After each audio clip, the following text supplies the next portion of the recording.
Most people begin their manifestation journey with the same first step, visualization. They close their eyes, imagine the life they want, and expect the universe to respond. But what if that's not the beginning at all? What if visualization is actually step 3, or even step 5, and you've been skipping the most crucial stage without realizing it? This audiobook isn't about getting better at picturing your dream house or repeating affirmations with more passion.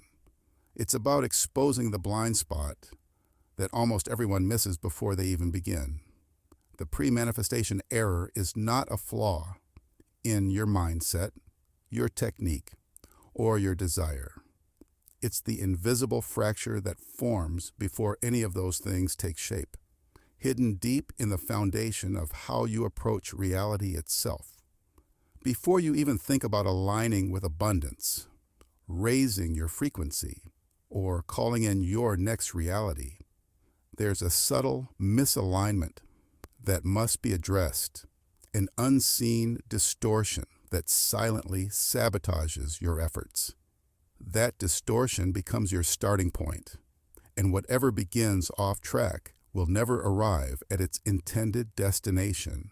This isn't about fixing yourself, it's about realizing that the part of you doing the manifesting may not be the real you at all. There's a layer underneath every intention, every dream, and every energetic ritual that's quietly overriding the outcome. If you don't see it, you'll keep manifesting versions of limitation, no matter how high vibe your practice seems. What you're about to hear is not motivational, it's corrective. It repositions you at the true starting line, not the one you've been told to begin at. Because once you see where the real manifestation begins, everything you've been visualizing finally has a place to land. Are you ready to uncover the hidden error that's been silently sabotaging your manifestations? If so, type "I'm ready" in the comments below and take the first step toward true alignment. Give this audiobook a thumbs up and make sure to subscribe so you never miss a deep dive into the untold truths that can change your reality. Your true manifesting journey begins now. Segment 1. The misaligned initiator. When the self that starts isn't the one that creates, the moment you decide to pursue a dream, it's easy to believe that you're starting fresh, that you're stepping forward as your full conscious self. But often, the part of you that initiates the journey isn't the one equipped to create the outcome. This early initiator may look like you, sound like you, and even carry your name, but it's shaped more by what you've been through than what you're becoming. Most of the time, the desires you chase aren't born from new light, but from shadows left by older disappointments. These old fragments gather into a kind of false self that appears right at the beginning of your manifestation process, quietly guiding your choices from a foundation built on what didn't work before. This false self doesn't speak with clarity, it echoes. It echoes the things you didn't get, the people you didn't become, the places you didn't go. Instead of aiming for something new, it tries to repair or avenge the past through goals that look forward but lean backward. The problem isn't that the desire exists, it's that the self desiring it is often reacting, not creating. It's a version of you, assembled for survival in previous situations, now stepping up to design a future it can't fully see. That's why the dreams born from this place often don't land where you hoped. They're crafted not from possibility, but from past tension. And when an intention is shaped from a place of reaction, even the best visualizations can miss their mark because they're aimed by someone who no longer fits the destination. Before the action even begins, something subtle but critical happens. A set of choices and motivations silently shape the launch pad, But this launchpad is often built on inherited expectations, those quiet agreements we take from culture, family, and unspoken rules we absorbed growing up. These influences don't always arrive with a name. They often sneak into your vision as desires that feel personal, but are really echoes of what others said success should look like. That job title you're chasing, the lifestyle you're picturing, the kind of partner you believe will complete you. Many of these might not come from your true voice at all. They might be borrowed costumes hanging in your inner closet, worn so many times they start to feel like your skin. These inherited desires can't create anything lasting because they weren't born from your actual rhythm. They operate like pre-written scripts, guiding your life like a play you didn't author. When you act from these scripts, even your best efforts may feel hollow because they're chasing someone else's definition of fulfillment. And no matter how hard you try to reach the finish line, something inside stays still because it knows you're not actually moving forward. You're acting out a loop. Then there's the even quieter trap, the moment right before action. It feels like intuition, like readiness, like momentum. But often, this moment is filled with unexamined assumptions, tiny thoughts that pass through like background noise, but end up guiding your entire path. You assume it will work this time. You assume you know why you want it. You assume this is the right time, the right place, the right method. But these assumptions weren't always chosen by you. They were inherited, copied, or absorbed in moments you weren't fully aware. When these hidden choices form the base of your action, the path built on top of them begins to wobble. You may find yourself committed to something that starts to feel unfamiliar halfway through, and you won't know why. All of this leads to a kind of quiet failure that doesn't always look like failure. Things happen, but they don't satisfy. Changes arrive, but they feel thin. Goals are reached, but the feeling is off. That's because the self who started the journey wasn't the one who was meant to create. The true creator, the one connected to what's real, current, and deeply aligned, wasn't even present at the moment of decision, and that absence ripples through every step that follows.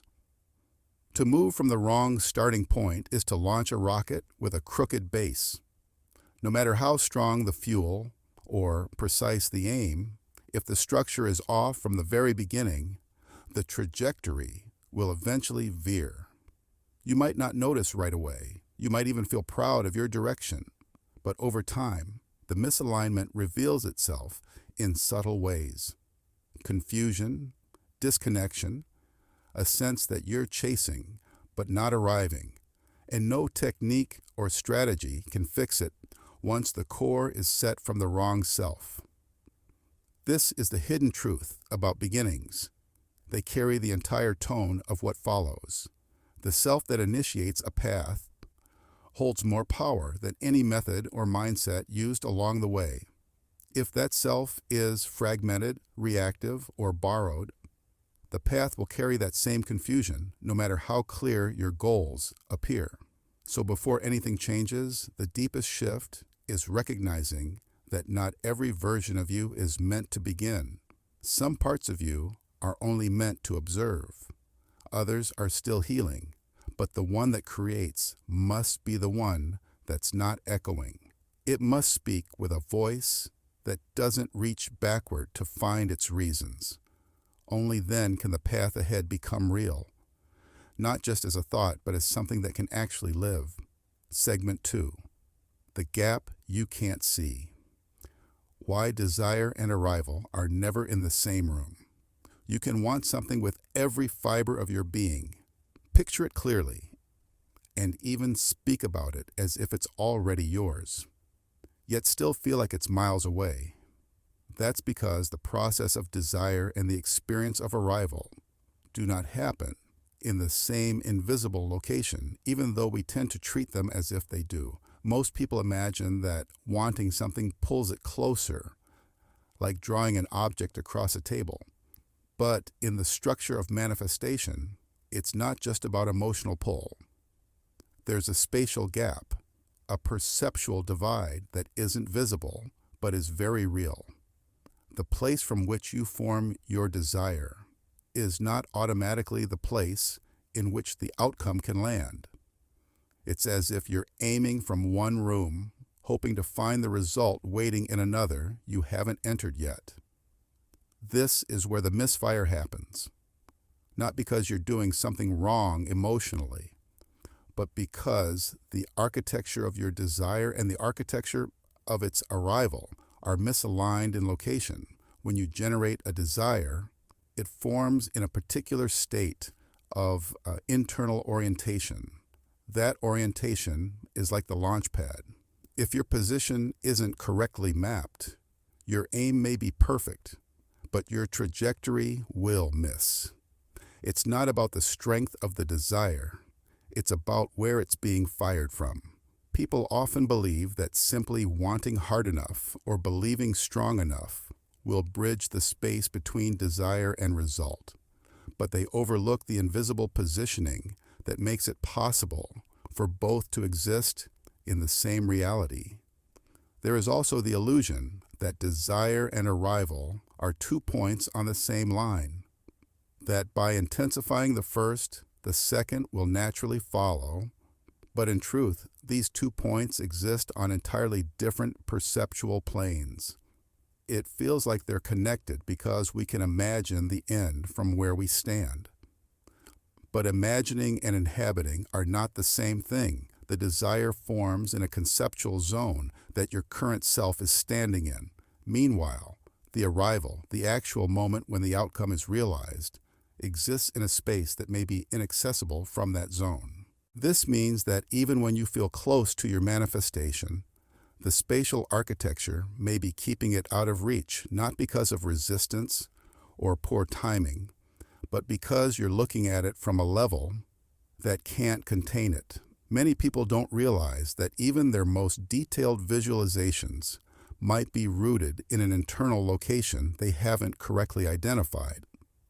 It's like trying to navigate a city using a map, but you've marked your starting point in the wrong neighborhood. Every direction you take will seem logical, but it won't lead where you expect. If you're imagining the outcome from a sense of "this is who I am," when that sense of self is off by just 1 degree, the entire path unfolds around a wrong premise. So it's not the destination that's flawed. It's the coordinates of origin that skew the route. Without knowing where you're really standing in this invisible structure, your visualization turns into a projection rather than a relocation.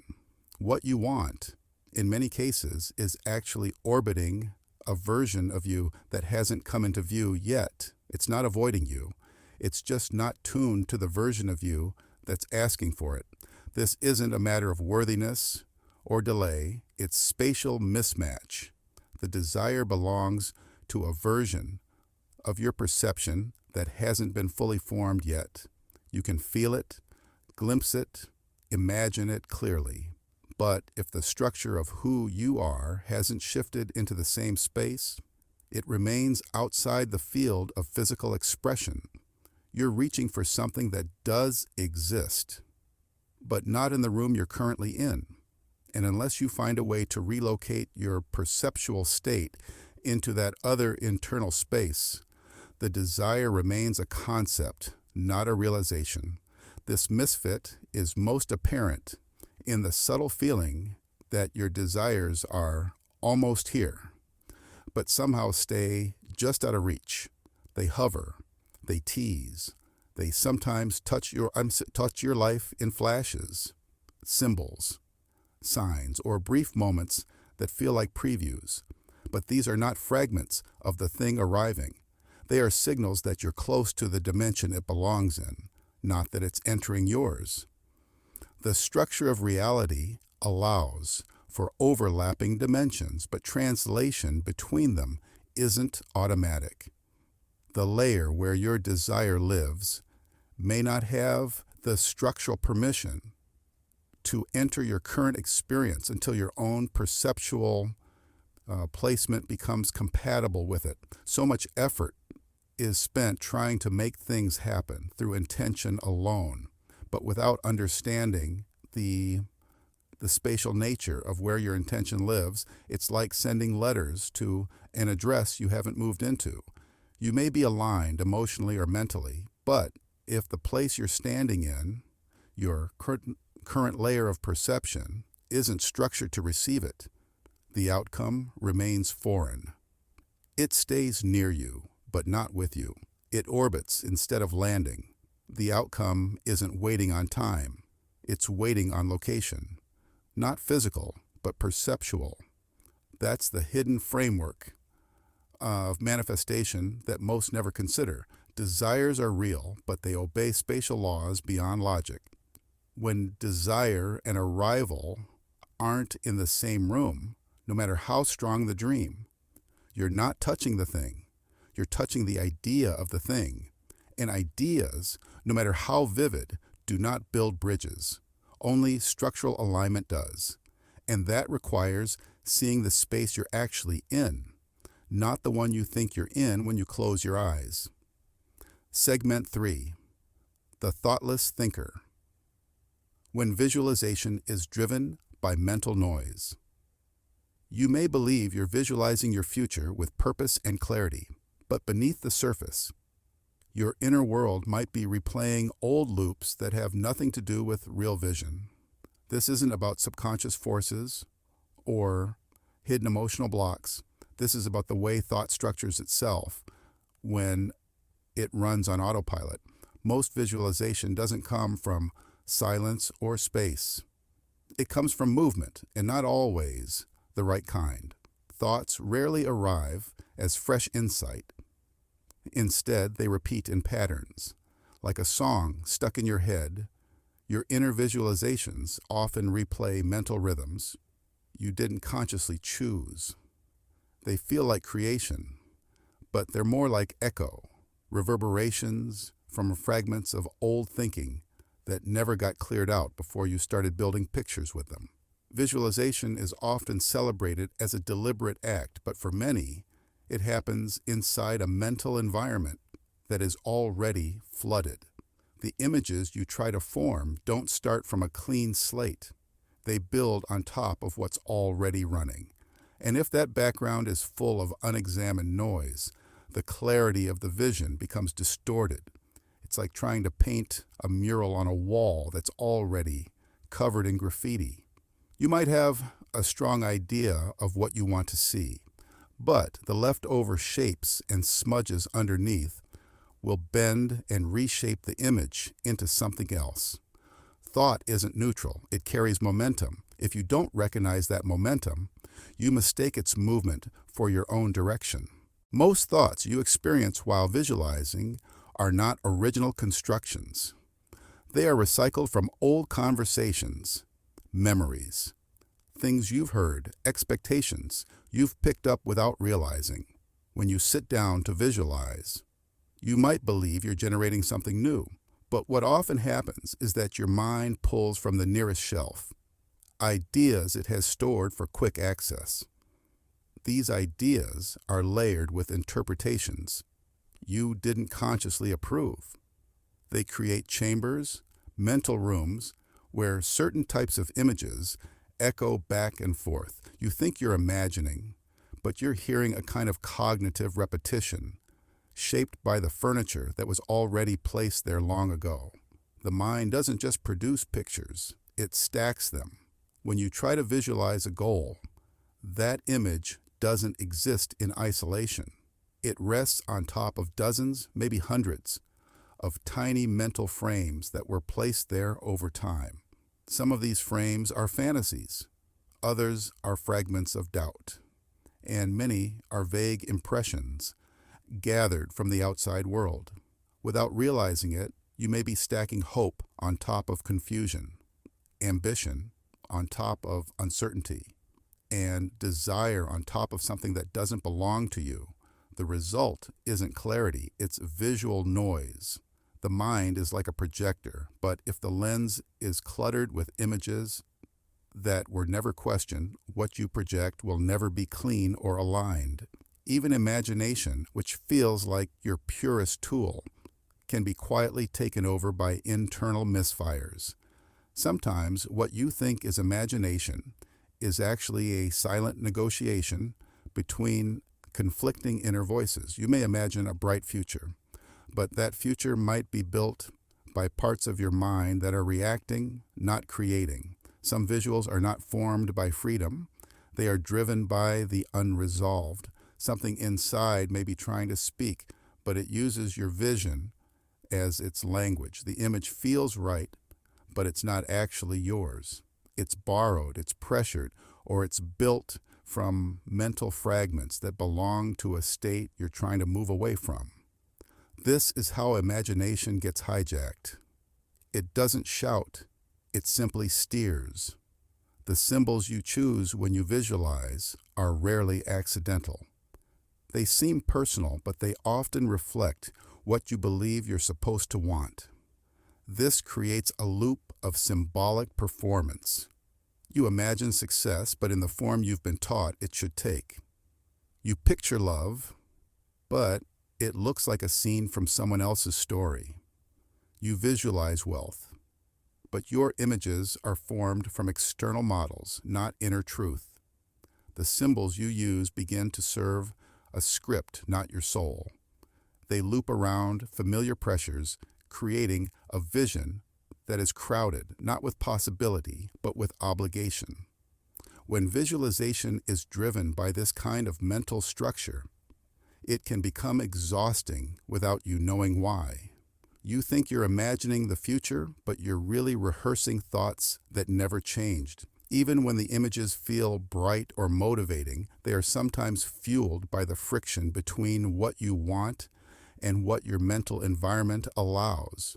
You can visualize something again and again, but if the engine behind it is spinning from noise, not silence, the destination will always remain just out of reach.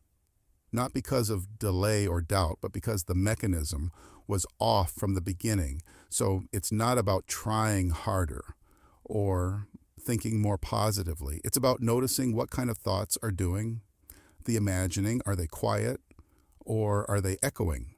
Are they deliberate or are they built from momentum? Most visualization doesn't fail because the idea was wrong. It misses because the architecture of thought behind it was tangled before the image even formed. And unless that structure becomes still enough to create from clarity, the pictures you build will always carry shadows you didn't mean to include. Segment 4. Premature magnetism. Attracting without authority. There's a kind of attraction that moves too early before the inner structure is built to receive what is being drawn in. This isn't about energy levels or emotional states. It's about the quiet misalignment that happens when someone reaches toward a future they haven't inwardly claimed yet. This kind of attraction is not deliberate magnetism. It's a stretch, a reach that comes from seeing something desirable and trying to pull it close without understanding whether it even fits. When desire runs ahead of development, a manifestation becomes not only difficult, but unstable. It tries to land in a place that hasn't yet made room for it. Sometimes people attempt to attract realities that actually belong to another version of themselves, an internal identity that hasn't been formed, grounded, or understood. This is what happens when intentions are borrowed.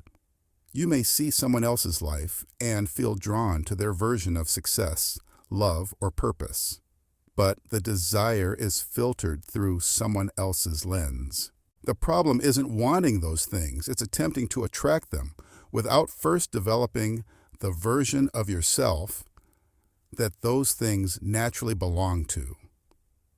A borrowed intention doesn't have roots. It floats.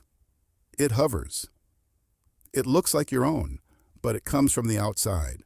And when you try to manifest from that place, the outcomes often slip away, not because they are wrong, but because they were never truly yours to begin with. Attraction falters when what is summoned hasn't been inwardly claimed. Claiming something isn't the same as wishing for it. It's a quiet knowing that what you want is something you've already stepped into on an unseen level. It's not a mental statement. It's a reality you've accepted deep within. When this inner claim hasn't happened, the outer pull becomes confused. It's like sending a signal to the universe from a house you haven't moved into. The call might go out, but there's no one home to answer when the delivery arrives. Unclaimed realities don't reject you. They just can't find where to land. The signal is not strong because it lacks a center. It comes from longing, not presence. There's also the problem of overreaching. When someone tries to manifest beyond their current perceptual bandwidth, the entire process becomes unstable. Every person has a certain range of understanding they operate within, an internal field of awareness where decisions, actions, and realizations take place. When the outcome being attracted lives far outside that field, the bridge collapses. You may pull something toward you, but the inner architecture can't hold it. It becomes like trying to download a massive file on a weak internet connection. The structure can't hold the weight of what's being brought in, and the system crashes. Not because the goal was too big, but because the inner frame wasn't built for it. Another subtle challenge appears when people try to attract symbols rather than substance. The mind often builds images of success, love, wealth, or freedom using external markers, things like a luxury home, a relationship dynamic, a lifestyle aesthetic. These symbols can be powerful motivators, but when they are attracted without the internal development to support them, they create distortion. It's like placing expensive artwork in a house with broken walls. It looks impressive, but it doesn't belong. Without the foundation, the symbols begin to feel hollow or heavy. They don't energize, they drain. Symbolic overload happens when someone is drawn to the appearance of the outcome rather than the core of it. And without that core, the symbols become burdens. Then there's the phenomenon of attracting what you can't yet recognize. Sometimes the desire is real and the pull is strong. But when the outcome begins to move toward you, your current self isn't equipped to hold it. It's not that you don't deserve it. It's that you don't yet have the shape that can contain it. This is the echoed pull. You may have sent out a desire, and the response may be arriving. But if the inner development hasn't kept pace, you may not see it for what it is. Or worse, you may reject it, not knowing it's the very thing you asked for. The pull brought it in, but your current lens can't register it properly. The mismatch creates friction, confusion, or even a sense of repelling what was invited. This is what happens when magnetism becomes premature.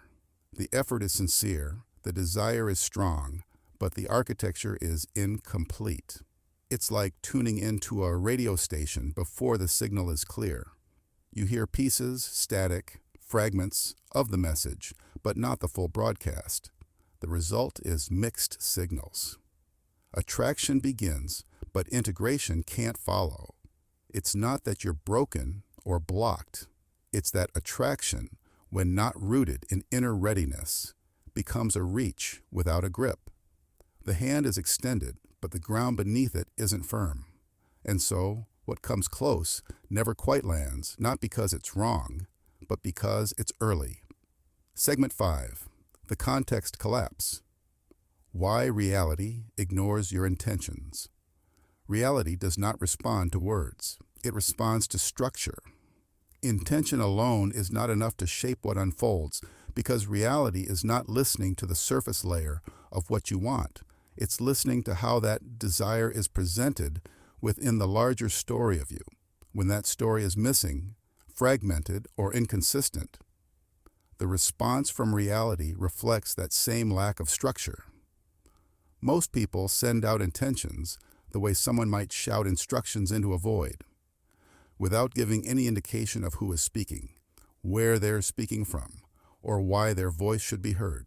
Without context, the intention is just noise. It's like skipping the introduction in a conversation with someone you've never met. Reality needs to be oriented, and when the introduction is skipped, the message arrives out of place. This happens often when desires are formed without an internal backstory. Every real desire carries weight when it is connected to an inner journey, a series of realizations, lessons, or reflections that make the desire feel earned. But when the backstory is missing, the intention floats in isolation. It might be spoken with passion, but there's no anchoring point, no thread of consistency that explains how that desire emerged from the life you've lived. Without this narrative root, reality treats the intention as a loose signal. It hears the words, but it doesn't register the meaning. It doesn't see how the request connects to the version of you that's broadcasting it. And so, even when the desire is clear, it doesn't have the gravity to pull in a real response. Reality doesn't interpret you as a single moment. It interprets you as a layered field of signals. When you express a want or goal without the surrounding layers, the signal doesn't translate. It might be strong in emotion or clarity, but it's thin in dimension. Layerless expression is like handing in a drawing without any shading. There's an outline, but no depth. And reality doesn't respond to outlines. It reflects back what is deeply patterned. Without these layers, the desire feels hypothetical rather than lived. It doesn't carry the textures of experience, the internal conflicts, or the earned wisdom that makes it real. A flattened signal doesn't get ignored because it's wrong. It gets ignored because it doesn't contain enough substance to register in the system of reflection. Many intentions are also formed in abstract language, big ideas, vague hopes, or undefined goals. These abstract signals are difficult for reality to interpret because they don't speak in layers of action. They don't show how the desire fits into your behavior, your thoughts, or your personal ecosystem. Reality doesn't read concepts. It mirrors processes. If your intention is made of ideas that haven't been translated into something structural, then the signal has no shape to be returned. It's like placing an order without listing any actual items, just a general mood or feeling. The system hears you, but it doesn't know what to send. Even if your intention is deeply felt, it needs to be shaped into a form that can move within the architecture of your life. One of the clearest disruptions to manifestation occurs when the story you tell yourself inside doesn't match the request you're making outside. Reality mirrors your story more than your desire. If your internal narrative is built around lack, doubt, or uncertainty, then even a perfectly worded intention will be overshadowed by the deeper pattern of that story. Reality sees the mismatch, and it reflects what is consistent. It doesn't punish you for inconsistency. It simply follows the more stable signal. And in most cases, that stable signal is the unspoken story you carry beneath your conscious thoughts. You might say you want peace, success, or love, but if your internal framework still tells a story of conflict, failure, or unworthiness, then reality will reflect that structure. Not because you're not worthy, but because you haven't updated the context through which reality understands you. This is how context collapse happens. The structure that holds your signal together is missing pieces, or it's sending mixed messages. And when that structure collapses, Reality doesn't know where to aim the response. It doesn't reject you, it just follows the most coherent signal. If your story is loud and your desire is quiet, the story wins. If your backstory is unclear and your intention is sharp, the intention still doesn't land. If your expression lacks depth, your outcome lacks depth. And when your signals are abstract or inconsistent, the result is equally abstract or inconsistent. Reality is not a judge. It's a translator. And it can only translate what is made clear through your context. Without it, the response you seek never arrives in the form you expect because the instructions weren't complete. The framework was missing, so the outcome didn't know where to land. Segment 6. Energetic plagiarism. When you mimic. Instead of originate, energetic plagiarism is not about envy or wanting what someone else has. It's about unintentionally copying structures that were never yours to begin with. It happens so quietly that most people don't notice they're doing it. A goal might feel exciting. A dream might seem beautiful. A vision might appear powerful. But if it was absorbed from the outside rather than formed from the inner code of your being, it carries a silent flaw. Unconscious mimicry begins when you mistake exposure for inspiration. The more you see something repeated around you, the more likely you are to believe it reflects your own inner calling. But often it's just a borrowed shape, a blueprint someone else laid out that you picked up without realizing it didn't come from within. This mimicry is subtle because it wears the costume of authenticity. You might visualize a future in vivid detail, build plans, attach meaning to them. But if the root of that vision came from someone else's internal structure, you've unknowingly stepped into a projection, not a path. This is how the desire field becomes contaminated. Archetypes that don't belong to your energetic code can embed themselves like hidden instructions. They influence the way you define success, meaning, love, or growth. And because they've become so common, they slip in unnoticed. You may pursue things that resonate with collective ideals, but if they don't emerge from your unique configuration, they act like static. They jam the signal between your core and the reality you're trying to create. Secondhand vision syndrome happens when you chase a dream that looks right instead of one that feels true. It's not a matter of liking what someone else is doing. It's the deeper issue of substituting outer images for inner guidance. The danger is not in wanting something beautiful. The danger is in not questioning where that image came from. If you never trace it back to your own inner source, you may spend years building a life that belongs to someone else's pattern. A dream can be vibrant, well-structured, and socially celebrated.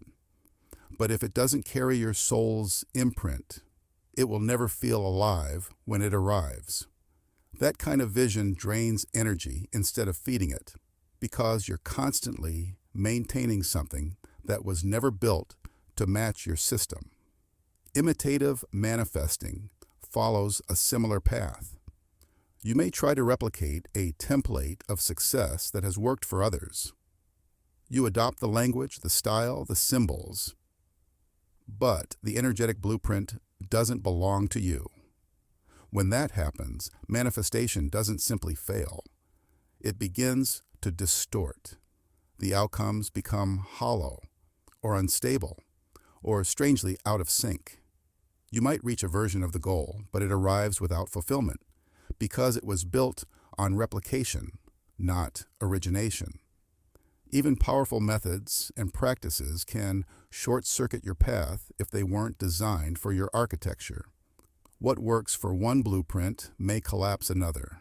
There is no one-size-fits-all code for creation, and yet energetic plagiarism convinces people that duplication is safe. But safety in copying always costs authenticity. The universe responds to original code. That means your vision must carry the frequency of your soul's specific language. This is not a poetic idea. It's an energetic necessity. Just as no two fingerprints are alike, no two creative paths can be structured in the same way. When you try to bring something into form using borrowed language, the signal gets scrambled. The universe does not decode messages that are built on someone else's frequency. It may hear the request, but it cannot fulfill it because there's no match. A cosmic copyright violation is not punished. It's simply unread. The language of the soul is not just about emotion or intention. It's about encoding. And if the encoding is off, the manifestation remains a concept rather than a reality. To manifest something real, the vision must rise from the inner template, not be pasted from the external world. That template is deeply intelligent.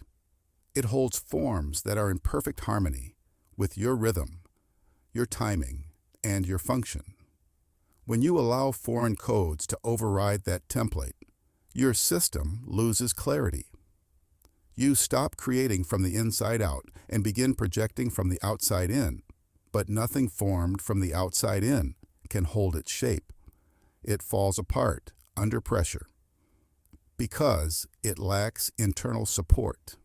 The only forms that last are the ones that were born from your soul's original architecture. Every time you bypass that architecture and insert a borrowed vision, you dilute the potency of your creative energy. Energetic plagiarism is not just about copying someone's style or goal. It's about forgetting the difference between what was shown to you and what was seeded in you. The world is full of images, symbols, and ideas that appear beautiful, but beauty does not equal alignment. What matters is whether that vision carries your energetic stamp, whether it was carved from the inside, not traced from the outside. Only then does the creation become stable, magnetic, and lasting. Without that, even the most appealing dreams remain unreachable, not because they're too far away, but because they were never really yours to bring in. Segment 7. The Static Blueprint. When you expect a living universe to obey a fixed plan. The universe is not a still photograph. It's a breathing, living system that constantly adjusts, repositions, and reorganizes itself in response to subtle, energetic shifts. When you apply a static blueprint to such a responsive field, you interrupt its natural rhythm. This happens when your vision becomes locked into a fixed image, one that doesn't evolve, update, or respond to new data. These fixed images may feel like clear goals, but they often act as energetic barriers. They tell reality, only this shape is allowed.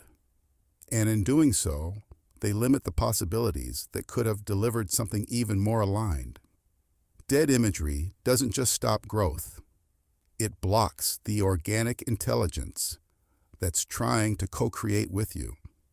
It prevents the appearance of better outcomes because it's already decided what better looks like. This creates a deeper problem: blueprint inflexibility. It's not about having a vision, it's about making the vision so rigid that it rejects the subtle cues that life keeps offering. The blueprint becomes a structure that refuses to bend, and when it doesn't bend, it breaks. Not dramatically, but quietly, through resistance. Reality stops adjusting around you when you stop adjusting within. When the plan is too tight, it no longer leaves room for the universe to respond with refinement or improvisation. You end up trying to force a precise outcome in a field that thrives on nuance. This isn't about letting go or giving up. It's about realizing that responsiveness is more intelligent than rigidity. When your manifestation script stays the same, no matter what changes around you, it becomes non-responsive mapping. The original vision might have felt powerful, but if you're still operating from that same instruction without updating it, it turns stale. Reality stops collaborating because it senses that your signal no longer reflects the present moment. It's like sending instructions to a living being, but refusing to acknowledge when that being has moved, spoken, or shifted direction. The communication breaks down. Reality needs active engagement, not just at the start of your desire, but throughout its unfolding. The map must reflect the terrain as it changes, or else it leads you in circles or to dead ends. Static visualizations create spatial stagnation. They freeze your energy in place by repeating the same scene, the same image, the same version of what you think is supposed to happen. But the universe doesn't respond to what is repeated. It responds to what is alive. When your inner visuals are stuck in a loop, the energy around you stops rotating. You feel stalled, not because you're wrong or blocked, but because the image you're holding no longer speaks the language of motion. Dynamic fields need dynamic imagery. A living universe listens to movement, not repetition. When the vision becomes fixed, it becomes inert, and that inertness slowly removes your creative momentum, replacing it with waiting, confusion, or forced effort. Another consequence of this static planning is predictive error. This happens when you try to forecast how your manifestation will occur using only familiar pieces. You look to the past, or to logical models, or to sequences that made sense before. But the patterns that actually bring your vision into form are often made of variables you haven't seen yet. When you base your entire plan on what you already know, you eliminate the unknown. And the unknown is often the doorway through which real manifestation enters. Predictive models can only recreate what's already been done. They can't birth what hasn't been imagined yet. This doesn't mean you should abandon all structure, but it does mean that the structure must remain alive, able to shift as life shifts. A fixed blueprint doesn't account for new data. It doesn't hear the signals that something is unfolding in a better way. It insists on its original shape, even when that shape is no longer the most accurate reflection of who you are or where you're going. And because the blueprint doesn't update, it becomes a trap. You think you're following your plan, but you're really walking through an outdated version of your own path. Manifestation doesn't break because your desire is wrong. It breaks when your image of how it should happen stops being compatible with what's actually happening. In a living universe, structure must be fluid, not static. The blueprint should not act like a prison. It should act like a translator that adjusts to new input. If it cannot translate the shifts that are happening in real time, then it becomes irrelevant to the field. It becomes noise instead of signal. This is not about abandoning vision. It's about allowing vision to breathe, adapt, and stretch as new pieces arrive. A manifestation held too tightly will never have the space to form. It will suffocate under the weight of your certainty. So, the static blueprint isn't just ineffective, it's disruptive. It blocks what's trying to arrive through movement, through improvisation, through nuance. It makes you argue with reality instead of collaborate with it. In the end, it's not the blueprint that needs to be destroyed. It's the rigidity within it that must be softened so that what you're building remains a living dialogue, not a silent demand. Segment 8. The Mirror Delay. How internal feedback loops hijack your future. When you are deeply engaged in creating your reality, the mirror of life reflects back to you. But this mirror doesn't always show what you think you've asked for. It shows what you are currently embodying. not what you hope for, not what you visualize, but what is truly looping in your internal system right now. And often, that reflection does not arrive immediately. There is a delay, a gap between the transmission and the visible result. During that space of delay, many begin to scan the field for signs, clues, or confirmations. They try to read the mirror too soon, but interpreting these signals before the full reflection has formed can cause reflection overload. You begin building entire conclusions based on partial reflections, locking in realities that were never complete to begin with. When you engage in premature interpretation, you try to assign a meaning to synchronicities or situations that are still unfolding. You might see a small shift, a symbolic event, or partial alignment, and quickly assume the outcome. But the universe works like a painter who has not yet finished the canvas. If you stop the painting midway and frame it as final, you've misunderstood the process. You end up collapsing potential futures by freezing the frame too early. Instead of waiting for the full picture, you react to a moment. That reaction becomes part of your signal, and the signal you send determines what the mirror will show next. It's not about passivity, it's about precision. Reading the mirror before it's ready is like harvesting fruit before it's ripe. It doesn't nourish, and it can distort your understanding of what's truly growing. What most don't realize is that the mirror doesn't respond to your request. It responds to your frequency. And your frequency is not made of words or wishes. It's made of loops. What you are constantly rehearsing in thought, feeling, attention, and reaction becomes the loop. And the loop generates outcomes. You may have a beautiful desire, but if your current loop is filled with doubt, repetition, checking, and overanalyzing, then it is the loop that will be mirrored back, not the intention. This is where many feel stuck, thinking their requests have gone unheard, when in fact, the field is responding perfectly to their dominant loop, not their spoken goal. The strange part is that the mirror is delayed. You often do not see the reflection of what you are until the energy has already shifted. So the feedback you receive is often a reflection of the previous version of your state, not the one you're in now. This can be deeply confusing. You might feel calm and open, but reality still mirrors chaos or resistance. That's not a mistake. It's a delayed truth reflection. The loop you were holding before is now reaching its visible stage. And if you respond to this reflection as if it's your current state, you reactivate the old loop.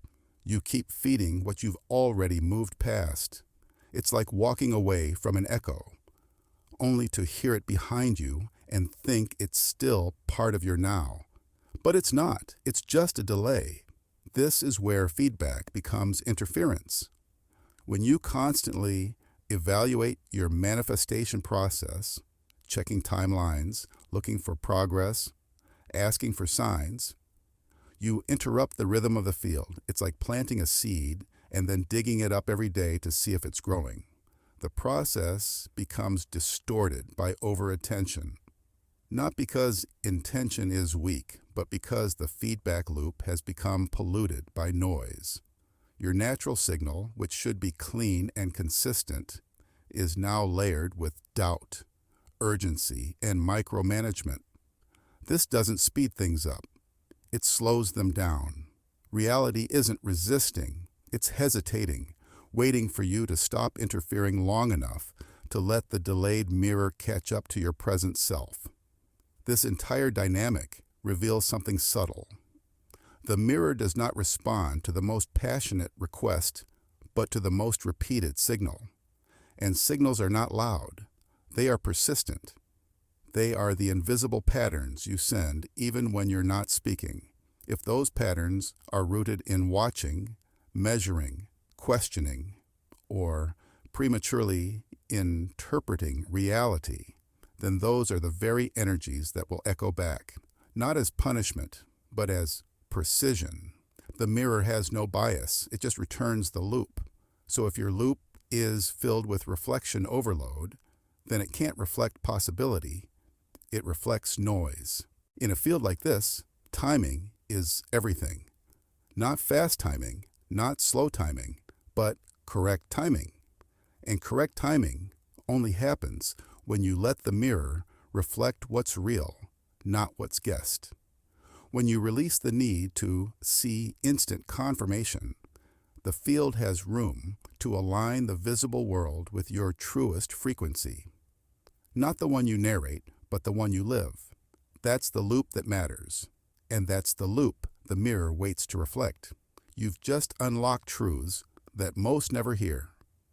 The hidden mechanics behind thought, manifestation, and the subtle architecture of your reality.